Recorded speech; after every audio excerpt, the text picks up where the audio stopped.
အားလုံးပဲမင်္ဂလာပါရှင် Story Audio Channel ကနေပြီးတော့ပရိသတ်များအားလုံးကိုပြန်လည်ပြီးတော့ကြိုဆိုလိုက်ပါတယ်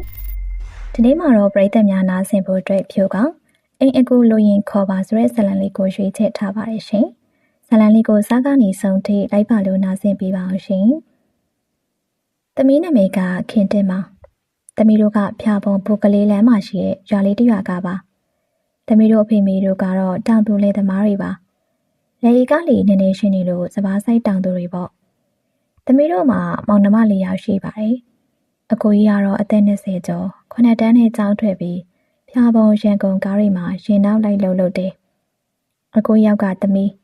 ကတော့10တန်းအောင်ထိကျောင်းနေပို့ပါတယ်ကိုရန်စာတွေမလိုက်နိုင်တော့တာနဲ့ကျောင်းထွက်ထားတယ်ညီမလေးကလည်း10တန်းရောက်တဲ့နေ့မှာကျောင်းမတက်ချင်တော့တာနဲ့ကျောင်းထွက်ပြီးအဖေတို့မေတို့နဲ့လဲလုပ်တယ်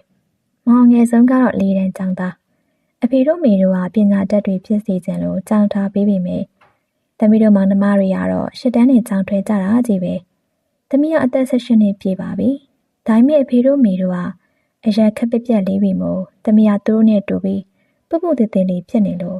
18နှစ်သမီးလို့ပြောရင်ရှုံစရာမရှိ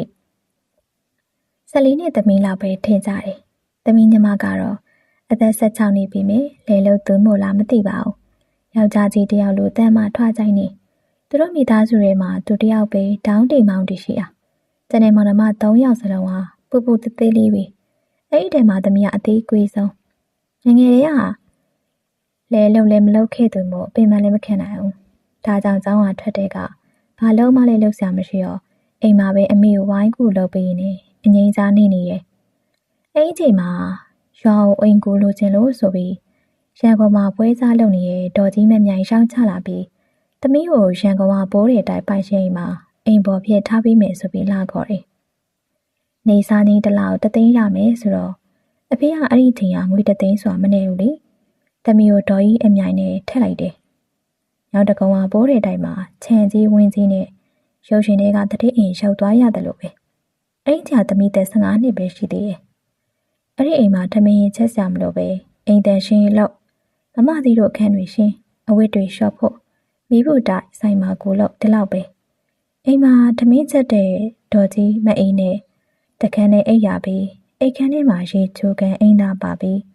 ညဆိုအေးကုန်းနဲ့အိပ်ရတာထမင်းဆိုလေကောင်းကောင်းစားရတယ်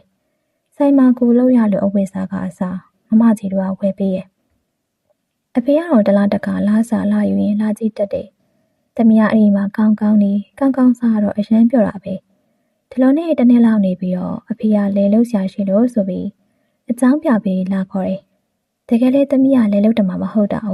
။အဖေကလိန်ခေါ်မှန်းသိပေမယ့်အဖေကိုကြောက်ရတော့မပြောရဲဘူး။ဒီကမမကြီးရောဆိုသမီးကလိန်မာလို့ဆိုပြီးဝေစားမယ်ဆိုပြီးအဖေကတော့ပြောသေးတယ်။အဖေကမပေးဘူး။ဒီလိုနဲ့သမီးတော့ပြန်ရောက်သွားတယ်။ရွာမှာကမီးမရှိညဆိုမောက်မဲထမင်းကြတော့လေတော်ဟင်းပဲစားရတာဆိုသမီးမစားနိုင်ဘူး။ရန်ကုန်မှာတစ်နှစ်လောက်ကောင်းကောင်းစားကောင်းကောင်းနေရတော့အကျဉ်းပါပြီးရောတော့မှမနေတတ်တော့ဘူးဒီလိုနဲ့တစ်ပတ်လောက်နေရောအကိုကြီးအတီအန်တီတယောက်ကသူ့တူမမွေးဖွားကနေအိမ်အကူလိုရှာခိုင်းလို့ပြောရနေအဖေကရန်ကုန်ထည့်ပေးလိုက်တယ်လာစားတသိန်းခွဲရတာကိုရန်ကုန်ကအိုးအိုးတို့မမဆိုတို့အိမ်ကြီးနဲ့ခြံကြီးဝင်းကြီးနဲ့နှစ်ထပ်တိုင်ကြီးအိမ်မှာလည်းအိမ်သားများဆဆမရှိပဲအိုးအိုးရဲ့မမဆိုရောက်ကမှအန်တီရဲ့ခွေးတကောင်ပဲရှိရမမဆိုကမွေးဖွားကနေကုန်းတဲ့ဆိုတော့မမဆိုရဲ့ကိစ္စဝိစားတွေပဲလုပ်ပေးရတယ်ထမင်းကိုတော့အန်တီကချက်ပြီးအိမ်တန်ရှင်းရေးခြံထဲမှာတစ်ပြက်စီလဲဒီလောက်ပဲလုပ်ရတယ်မမဆိုကဆရာအောင်မလို့မနဲ့ဆိုရင်စီယုံသွားညနေ3နာရီလောက်မှပြန်လာဦးကလည်းကုမ္ပဏီပိုင်ရှင်ဆိုတော့မိုးလင်းမိုးချုံမအားကြအောင်သမီးကမမဆိုစီယုံမသွားခင်ကိုလို့အိမ်ရခွေးကိုထမင်းကျွေးနေ့လေဆိုအာရင်ခဏအိတ်ညနေထမင်းစားပြီးရင်တော့အန်ဒီနဲ့တူတီဗီကြည့်အဲ့ဒီအိမ်မှာလည်းအိမ်ပေါ်တက်အောက်ထပ်တွေမှာအခန်းတွေရှိလို့တယောက်တခန်းနေရတယ်အန်တီကတော့အတက်စင်သိမလို့နိုင်လို့အောက်ထပ်မှာပဲအိတ်တယ်ဖျားရှိကိုမှသာအပေါ်တက်ကိုတက်တာသမီးခန်းမှာရေချိုကန်အိမ်သာတွဲရဲပါပြီးတော့ညအိမ်နဲ့အေးကုန်းဖွင့်ရမလို့စိန်ကြနေရပေါ့ဒီလိုနဲ့2လလောက်နေရောမမဆိုကခလေးမွေးရကလေးလေးကချစ်စရာကောင်းလို့သမီးလက်ကမချနိုင်အောင်ချက်တယ်တားလီယာကြီးမကြပဲအေးနေသူမလို့ပင်မမအောင်အချိန်တန်နှွေးပိုးလေးဖြော်တတ်လိုက်ရင်အိတ်တော်တာပဲ တားလေးရတဖြည်းဖြည်းနဲ့ကြီးလာနေမြတလာပြီးတလာကြီးထွားလာလိုက်တာသမီးကလည်းခလေးကိစ္စနဲ့မအားရပါဘူးဒါပေမဲ့သမီးပြောပါတယ်အန်ဒီကအဝတ်စားတွေခဏခဏဝယ်ပေးရဲ့မမဆိုကလည်းဖနှက်လှလှလေးပြီးဝယ်ပေးရဲ့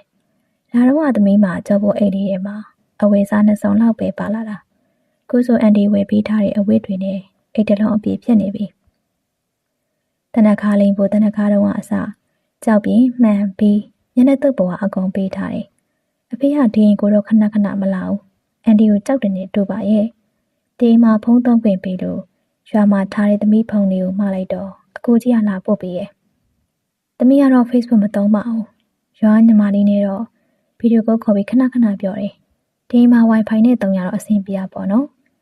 ဒီလိုနဲ့ဒီအိမ်ရောက်တာတနေ့ရှိသွားပြီတတလေးလည်း10လပြည့်လို့ထမင်းနောင်ချေပြီးတွေးလို့ရနေပြီတတလည်းမွေးတဲ့ကသမီးလက်ပေါ်ကြီးလာရလို့သမီးကိုမျက်စိရောက်ကပြောင်းမခံဘူးတညမှာတော့အဖေကဖုန်းဆက်ပြောတယ်လေလုံးဆရာရှိရလို့အကြောင်းပြပြီးသမီးကိုပြန်လာခေါ်မေးတယ်သမီးလည်းမမဆိုပြောလိုက်တော့မမဆိုတာစိတ်ဆူပါပေါ့သမီးပြန်သွားရင်တတကိုဘသူထိမ့်မလဲအန်တီကလည်းချက်ရေးပြုံနေမအောင်လေအဖေနဲ့မမဆိုလို့စကားများကြတာပေါ့မမဆိုတာလေလုံးဆရာရှင်လူငါခေါ်ပါလားတဲ့သမီးကလုံနိုင်တာမှမဟုတ်တာတဲ့အဖေကလည်းရွာမှာလူငါလို့မရလို့ဆိုပြီးအကြောင်းပြတယ်နောက်နေ့မနေ့စောစော9 နာရီလောက်အဖေရောက်လာတော့အဖေကိုအန်တီကလည်းစကားမပြောဘူးမမဆိုကလည်းခဏပဲပြောပြီးအိမ်ထဲပြန်ဝင်သွားတယ်သမီးနဲ့အန်တီကိုရောမမဆိုပါနောက်မဆဲနိုင်ပဲအဖေနောက်လိုက်ခဲ့ရတယ်လာတော့ကကြောဖို့အိတ်တလုံးမေးပါတယ်ကျမပြန်တော့အိတ်ကြီးတစ်လုံးနဲ့အပြည့်ပဲအဖေကလည်းကားငှားလာရလို့ဆိုပြီးမြင်မြန်ထွက်သွားလို့နောက်ကပြေးလွှားလိုက်ခဲ့ရတယ်အခုတော့ရွာပြန်ရောက်ပါပြီရွာနဲ့တစ်နေ့ကျော်လောက်ကင်းခွာပြီးမှပြန်ရောက်လာတော့နေသားလည်းမကြညဆိုမောင်မောင်မဲမဲထဲမှာချင်းကိုက်နဲ့မနေတတ်ပါဘူးနော်